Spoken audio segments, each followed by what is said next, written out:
OLED et M3. Expédition massive d'iPhone 15 Pro Max. Apple Store, la grève s'étend en Rhône-Alpes. Des pots de vin à Cupertino. Un vrai faux concurrent du Studio Display. Lundi 28 août 2023. Fabrice Neumann. Benjamin Vincent. La quotidienne iWeek, épisode 444. C'est la reprise après l'été et le premier épisode de la saison 3. Bonjour à toutes et à tous. On est très heureux de vous retrouver. C'est bien vrai.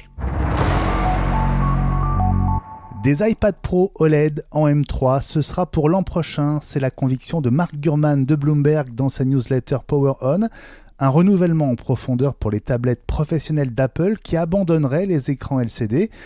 On serait tenté de dire enfin, Fabrice, enfin, mais à quel prix ? Alors effectivement, c'est la question parce que les écrans OLED, c'est plus cher que les écrans LCD. Et en plus, donc on parle de tablettes, donc de format 11 pouces et peut-être 13 pouces pour le grand modèle plutôt que 12 pouces neuf. Donc ça risque d'être encore plus cher, ce qui pourrait poser un problème parce que Mark Gurman dans sa newsletter dit justement que ça fait bien longtemps que les iPads n'ont pas été vraiment renouvelés et rénovés, mais si c'est au prix d'une augmentation du prix, donc je vois pas trop comment ils vont rattraper un peu la baisse des ventes qui touche le marché des tablettes en général et celui de l'iPad en particulier, sachant qu'en gros, quand on dit tablette, on parle d'iPad. Bon, on va voir ce que ça donne.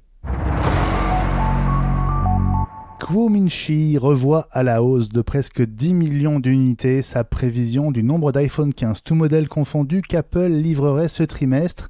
Les expéditions massives, dit-il, d'iPhone 15 Pro Max commenceraient d'ailleurs dès cette semaine. Alors, et on en parle dans le nouvel épisode 150 d'iWeek La Semaine Apple, les rumeurs d'une sortie décalée de 3 à 4 semaines du Pro Max sont-elles toujours d'actualité ? L'analyste table aujourd'hui sur 80 millions d'iPhone ce trimestre et 250 millions sur l'année 2023, ce qui ferait d'Apple, Fabrice, pour la toute première fois, le premier vendeur de téléphones mobiles au monde. Alors, on va attendre de voir si ça se passe avant de se réjouir pour Apple, qui, c'est vrai, ils ont besoin d'une petite réussite parce qu'ils ne gagnent pas beaucoup d'argent en ce moment. C'est une blague, naturellement. Non, on s'était fait l'écho effectivement de rumeurs disant que Apple serait peut-être en retard dans la sortie de l'iPhone 15.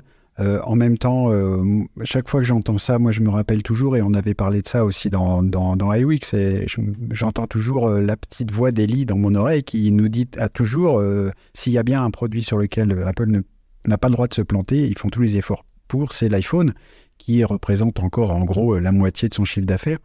Donc au final, s'il y a des efforts à faire et des produits à mettre un petit peu sur le banc de touche de temps en temps, c'est pas l'iPhone, c'est les autres. Donc j'aurais tendance à croire les prévisions de Kuo Min-Chi dans ce domaine. Et dans ce numéro 150 d'iWeek La Semaine Apple, on revient entre autres sur le Titane, bien plus léger que l'acier, qui constituerait bien la carrosserie des nouveaux iPhone 15 Pro et Pro Max, avec potentiellement près de 20 grammes de moins sur la balance, 221 grammes contre 240 pour le 14 Pro Max. En région Rhône-Alpes, la grève dans les Apple Store gagne du terrain. Le quotidien La Tribune de Lyon détaille ce lundi le mouvement parti de l'Apple Store de Pardieu le 5 août et qui fait tache d'huile puisque les salariés en grève le samedi ont été rejoints par ceux de l'autre Apple Store lyonnais, de Confluence, et de l'Apple Store de Dijon. Fabrice, à un peu plus de 3 semaines de la sortie probable des nouveaux iPhone 15, attention danger, hein. Oui, alors c'est bien pour ça qu'il y a grève maintenant, j'imagine, en plus des autres demandes qui sont liées au fait qu'il semblerait que certains départs de salariés ne sont pas remplacés. Les syndicats reprochent aussi à Apple de ne pas faire suffisamment d'efforts dans ce domaine. Alors Apple dit qu'ils n'ont pas les moyens d'embaucher du monde. Alors on faisait référence à ça tout à l'heure en rigolant un peu en disant qu'Apple ne gagne pas beaucoup d'argent. Justement, c'est toujours difficile pour une boîte qui gagne beaucoup d'argent comme Apple, qui est même la plus grosse boîte du monde, qui pourrait peut-être se cacher derrière l'argument de manque de budget. C'est difficile d'avoir un véritable avis sur le sujet, mais en même temps, ce que je notais, c'est qu'on dirait que Apple se tire une balle dans le pied en donnant la possibilité à d'autres revendeurs de faire, comme Amazon par exemple, de faire des promos sur ses produits, alors que les revendeurs officiels comme les APR et donc les Apple Store ne peuvent pas le faire. Donc c'est très bizarre. On a du mal à comprendre le fonctionnement de vente dans ce domaine. Et ça veut dire donc que les salariés en pâtissent et c'est un peu dommage. Le chef de la sécurité d'Apple dans de beaux draps pour une affaire, Fabrice, de pot de vin autour d'un permis de port d'armes. Alors ça, c'est incroyable. Alors, remettons ça dans le contexte. On est donc aux États-Unis. Le chef de la sécurité d'Apple a fait une demande de port d'armes. Alors, il y a plusieurs permis de port d'armes, mais là, c'est le plus élevé, c'est-à-dire celui qui permet de porter une arme étant cachée. A priori, c'était parce que Tim Cook aurait reçu des menaces de mort ou d'autres, et donc il voulait augmenter le niveau de sécurité. Alors, il a fait une demande qui lui aurait été refusée.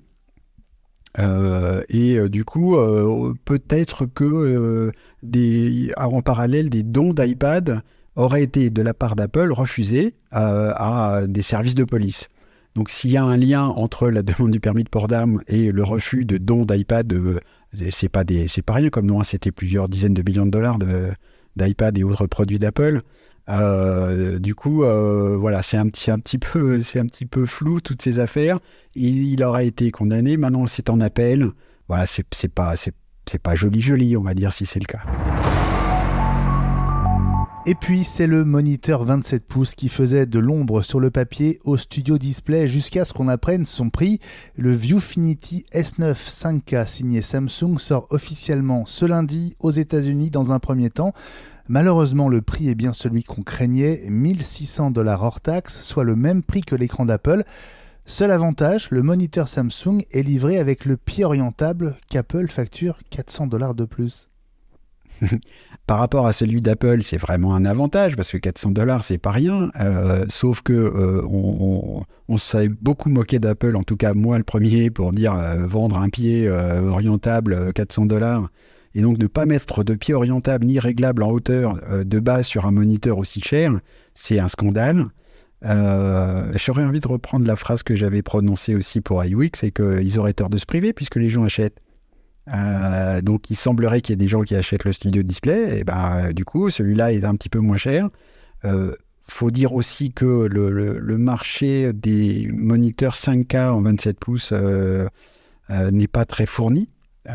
Donc il y a ça aussi, il y a des gens qui cherchent vraiment cette résolution. C'est vrai que 27 pouces en 4K, c'est un petit peu dommage. Donc voilà, tout ce qu'il faut souhaiter, c'est qu'il y ait de plus en plus de moniteurs qui aient cette résolution dans cette taille, et ça fera baisser un peu les prix, ce qui sera bienvenu.